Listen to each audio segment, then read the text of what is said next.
Welcome to your Taurus horoscopes for the week of March 31st through April 6th. We're officially in our fourth month of the year already, which is kind of crazy. And it is officially Mercury retrograde week also. Now, you guys have had to house the Mercury retrograde for the last couple of years. So it's a huge relief that, of course, obviously you don't have to do that this time around because this is a full Aries Mercury retrograde. And Mercury retrogrades in fire signs can be a little bit volatile. They can release a little bit of anger, especially Aries. It's a very, I wouldn't say it's a very angry sign. Aries is one of those signs that's very happy-go-lucky, but trigger them and poosh, it's just like whoosh, the flame goes, and then they're fine, you know? And I think that's the beauty of the Aries way. So in terms of Mercury retrogrades, that's what I'm really seeing a lot of, I would say, in terms of projecting what could be happening, is that you have these conversations that just whoosh, they blow up, and then all of a sudden it's like it never happened. For some people, it can be kind of confusing. For Aries, it's very normal. Actually, it's just kind of how they roll. Outside of that, luckily, because it's in Aries, it's right next to your sign. So there really isn't a whole lot of planets interacting with it from Taurus because it's literally right there. It's too close in a proximity. Maybe later on a little bit as we get towards it being on the other side of Aries, but I highly doubt it. We're just going to put it that way. I highly doubt it. And if there is any kind of interaction, it's going to be a positive interaction anyways. We still have Jupiter and Uranus in Taurus and continuing to be in a sextile with Mars and Saturn. Again, Taurus's focus continues to be on those that support you, showcasing that you do have a lot of support around the achievement of your long-term goals. So there's really still a lot of energy going into that, with Mars being on the forefront of that. Mars energy is almost like, when you're interested in something, you take the time to do the research, and it's like you really just put a lot of energy into that.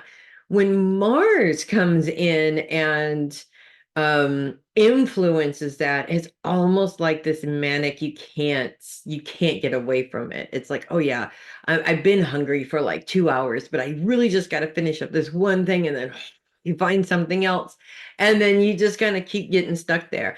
To me, it reminds me of a Taurus lady that I knew many, many, many years ago, who, when I first met her, I met her interviewing her on a radio show, and she said she wrote her first book in a weekend, literally Saturday and Sunday. She wrote a whole full-on book. And this is the kind of like manic energy that I'm really picking up here in terms of what you're putting into your long-term goals, which is not necessarily a bad thing until you just burn out from it. So you do want to make sure to avoid that as much as possible. But because Jupiter and Uranus are really focused on your support system, it shows that you have support in that. So it's either not just you putting all this energy into it, or you're able to put all of your energy into that specifically while you have support and taking care of everything else in your life. So you're not having to, constantly be toggling back and forth between two things, if that makes sense.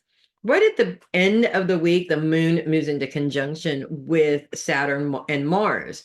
So it joins this, pardon me, it joins this sextile and just amplifies it. And because this is not a challenge, this is how the planets are working together.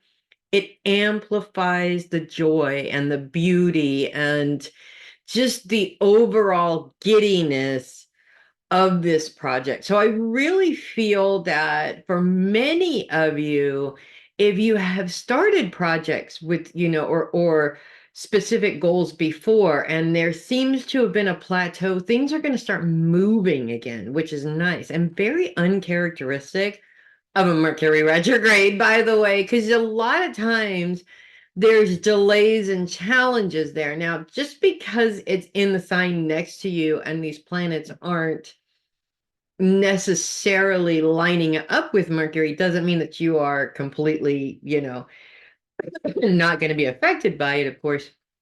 You still want to have a little bit extra patience for the delays and the stupid little things that happen during Mercury retrogrades. Even in the shadow period, I've already seen them happening. Our office phone just doesn't seem to want to work for the past 2 days, for some reason. Those little things are going to continue to happen, but it doesn't matter if they do. I think that's the point, is that yes, they can happen, go ahead, happen.